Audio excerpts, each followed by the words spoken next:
Hey Sean, have you seen Spinal Tap II? Yes, I have indeed seen Spinal Tap II. If you don't know, way back in the day, I watched This Is Spinal Tap all of the time.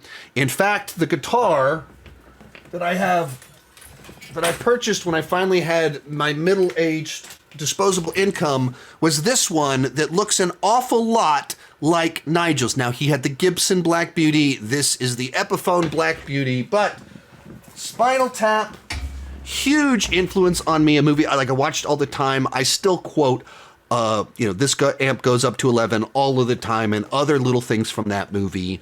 Long delayed sequels do not have the best track record. And in particular, in the case of Spinal Tap, you're talking about a situation where the plot of the original film that came out 41 years ago is that they were aging rockers that were out of touch. That's the story they told 41 years ago. So what do you do with those characters now that one of the actors is in his 80s and the other two are in their late 70s? I went in very skeptical. The trailer was not strong enough to overcome my concerns about the movie. I liked it. I thought it worked. It in no way matches the memorability. It's not as memorable as the original film. It doesn't have nearly as many iconic lines in it. It doesn't have, some of the best bits are a little bit of let's follow up the bit from the previous one. But did I laugh? Yes. Did I enjoy spending time with the characters again? Yes, I did. And they still had it. They've still got the juice. They can go right back into those roles, and you feel the history there. And now you're talking about a situation where in reality, these actors have been playing these roles with each other for over 40 years. So they actually have this deep rapport with them, with each other. And you kind of feel that. And there's something nice about that. The other thing about this movie is that it has a more overt plot than the original film. The original film is just a tour diary where it's a series of episodes of what happens in each city and how things go horribly wrong.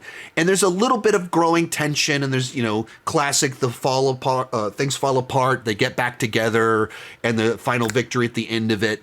So there's there's a bit of something there. But this one has a more pointed plot that we are preparing for this one concert. And we're getting back together to get ready for that. And there's a history of what's been going on with the band over the last 15 years, that there's questions that are raised. How will they start working together? What did or didn't Nigel do? Why is David mad? There's questions that are raised. We're working towards a specific thing.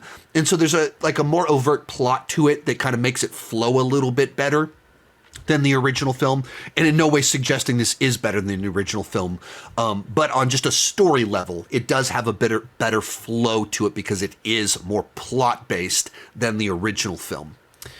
On the negative side, it is pretty cameo-based, and that was something I heavily criticized Happy Gilmore 2 for being just so cameo-based.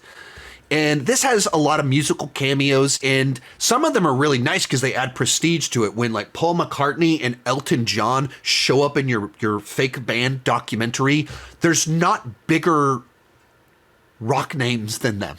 There's nothing more prestigious that you could add to it. And so that's kind of nice, but it was a little bit of some of those bits felt like, well, we got Paul McCartney, we better use every second of Paul McCartney we have. Even if it's not the funniest bit, even if it feels like it's a little too stretched out, they stayed on some of these ones a little bit too long. And there's a section in it where it's almost like a montage of cameos for a bit that they were doing about the trying to get some people for the band. And it was a little bit of who's everybody that'll say yes, and not every bit was, some of them weren't all that funny. It was just kind of like, hey, look who's there. See who it is? And that's as far as the bit went. And so some of that stuff I didn't think worked as well. But on the whole, I was very pleasantly surprised. I watched it with my wife and a friend and Liam. And the friend would be kind of like me. We've been watching it for 25 years, and Liam is new to it, and Jennifer's could take it or leave it, doesn't really care.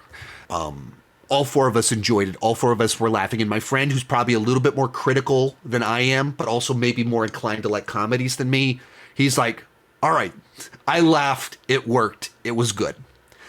And I think that's kind of the best that I was hoping for here, is that it would be good and it would make me laugh. And it did. And it doesn't do anything to hurt the legacy of the original. It's a nice little bookend.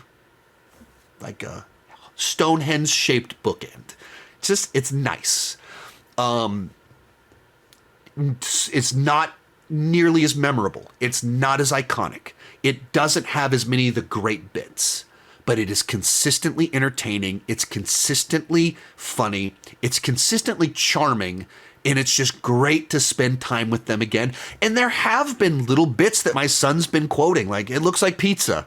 Like, there's little lines from it that we absolutely were talking about afterwards and have quoted afterwards, and they keep coming up. They're not going to stick around as much as our amps go to 11, but it worked. One more, I feel like with the tension and the bandmates, I think they needed a little bit more of a resolution. They don't want to violate what these movies are and overdo it. I think they could have given it a little bit more than what they gave us in the final resolution to the conflict. A little bit more there, I think, would have been nice. And the way that it kind of ends is, it is a nice joke that pulls together a few different plot threads, but it is pretty abrupt.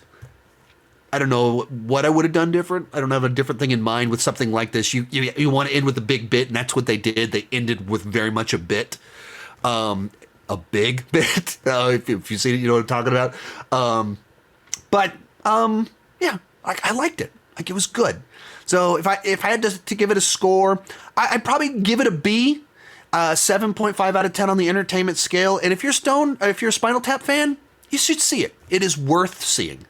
It's not for new fans. It's not going to win new people over or anything like that. But for Spinal Tap fans, it is nice to have like one more, hanging out with them one more time. One final concert with them, seeing where they're at. It was good at that. And because my expectations were low, it exceeded my expectation, and it put a smile on my face. Let me know what you thought about it down below in the comments. Most of these clips are pulled from my Patreon live streams. I do about 6 live streams every single month. For $2 per month, $20 per year, you can get access to all the exclusive videos and live streams. For $5 per month, you get your name on my end card. At the top tier, you get a 30-minute video chat with me each month. The link down below in the description has more information.